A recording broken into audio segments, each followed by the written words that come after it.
School కి వెళ్తున్నాను. ఇక్కడ చదువుకోవడం చాలా ఇష్టం. A for apple. B for bat. Very good. And what's next? C for cat. Come on, let's play. Yay!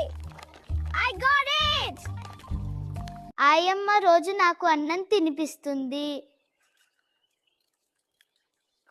మా అంగన్వాడీలో ఆటపాటలతో విద్య. ఏనుగు ఎక్కడుంది?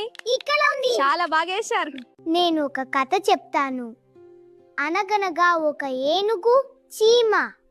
మా అంగన్వాడీ సెంటర్లో పిల్లల శారీరక, మానసిక, సామాజిక అభివృద్ధికి ప్రత్యేక శ్రద్ధ తీసుకుంటాం. టీచర్, ఆయమ్మ మా పిల్లని ఎంతో ప్రేమగా చూసుకుంటారు. మా అంగన్వాడీ చాలా బాగుంటుంది. ఒకసారి మా స్కూల్ కి రండి. మా అంగన్వాడీ సెంటర్ సేవలు గురించి ఇంకా చాలా చెప్పాలి. మళ్ళీ చెప్తాను. బాయ్.